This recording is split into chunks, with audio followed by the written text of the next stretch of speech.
타인으로부터 재산을 무상으로 받으면 우리는 증여세를 내야 하는데요. 오늘 심층 취재에서는 이러한 증여세 납부 방법과 절세 전략에 대해 알아봅니다.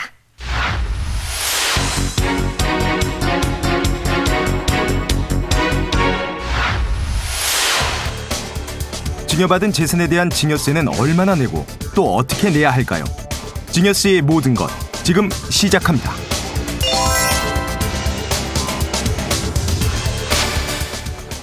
증여세란 타인으로부터 무상으로 재산을 취득하는 경우 취득자에게 무상으로 받은 재산가액을 기준으로 부과하는 세금입니다. 증여세와 상속세는 재산이 무상으로 이전되는 경우에 부과되는 조세라는 점에서 공통점이 있지만 증여세는 재산에 대한 증여가 증여자의 생전에 이루어진다는 점에서 증여자의 사후 유산을 증여하는 상속세와는 차이가 있습니다. 증여세는 증여받은 재산의 가액에서 증여재산 공제를 하고 나머지 금액에 세율을 곱해 계산하는데요.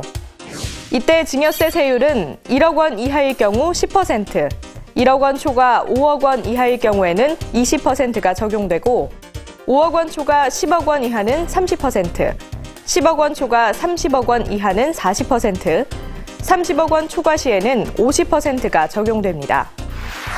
다만 증여가 친족 간에 이루어진 경우에는 일정 금액까지 증여세를 공제받을 수 있는데요. 배우자로부터 증여받은 경우에는 6억 원, 직계존속으로부터 증여받은 경우에는 5천만 원, 직계비속으로부터 증여받은 경우에는 3천만 원, 기타 친족으로부터 증여받은 경우에는 500만 원까지 증여세를 공제받을 수 있습니다. 증여세는 증여를 받은 달의 말일부터 3개월 내에 증여받은 사람의 주소지 관할 세무서에 자진신고 납부해야 하며 다만 증여받은 사람이 외국에 주소를 둔 비거주자이거나 주소가 분명하지 않은 경우에는 증여자의 주소지를 관할하는 세무서에 신고 납부해야 합니다.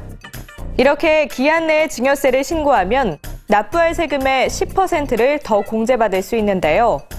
반대로 신고를 하지 않거나 신고해야 할 금액에 미달하게 신고하면 10에서 40%의 가산세가 부과되고 신고만 하고 세금을 납부하지 않을 때에는 납부하지 않은 기간만큼 내야 할 세금의 일일 0.03%를 가산세로 더 납부해야 합니다.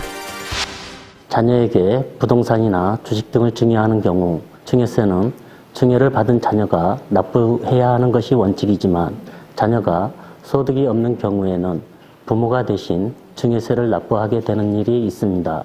하지만 이처럼 자녀를 대신해 납부한 증여세는 부모가 또다시 증여한 것으로 보아 당초 증여한 재산가액에 대신 납부한 증여세를 합산해 추가로 과세하게 됩니다. 따라서 자녀가 증여세를 납부할 수 있는 소득이 없다면 증여세 상당액만큼의 현금을 더해 증여해서 한 번의 신고와 납부로 증여세의 문제를 해결할 수 있습니다. 타인으로부터 무상으로 재산을 취득하는 경우 누구나 내야 하는 것이 증여세지만 증여세를 면제 또는 비과세 받을 수 있는 경우가 있는데요. 그렇다면 어떨 때 증여세를 면제 또는 비과세 받을 수 있을까요?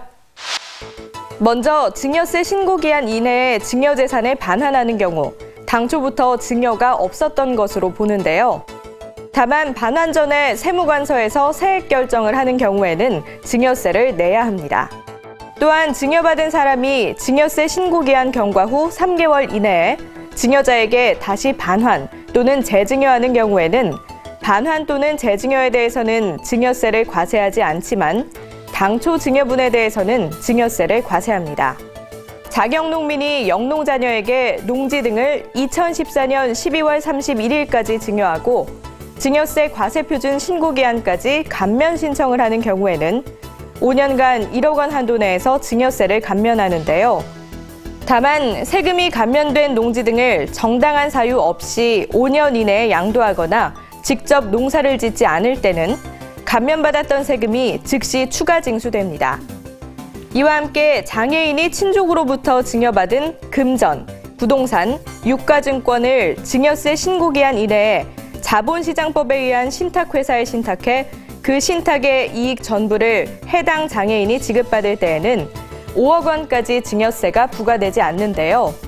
또한 장애인 전용 보험 상품에 가입해 장애인이 보험금을 지급받는 경우에는 연간 4천만 원까지 증여세를 내지 않아도 됩니다. 이 밖에도 국세청은 창업자금 또는 가업승계 주식에 대해서는 증여세 과세 특례 제도를 시행하고 있는데요. 일반 증여재산의 경우에는 10에서 50%의 누진세율이 적용되지만 창업자금 또는 가업승계 주식에 대해서는 최대 30억 원까지 5억 원을 공제한 후 10%의 특례세율을 적용받을 수 있습니다. 증여가 개인 간에 이루어지는 것인 만큼 국세청에서 이 모든 증여 사실을 어떻게 알까 하고 신고를 하지 않는 경우가 있죠. 하지만 국세청에서는 거의 모든 과세 자료를 수집해 관리하고 있기 때문에 증여를 받았으면 제때 신고하고 10%의 세액 공제를 받는 것이 조금이라도 세금을 절약하는 길이라는 사실 명심하셔야겠습니다. 국세청은 홈택스에서 증여세 자동 계산 서비스를 제공하고 있는데요. 이 밖에도 증여세에 대해 추가적으로 궁금한 내용이 있으신 분들은 국번 없이 126번으로 전화 상담을 이용하시기 바랍니다.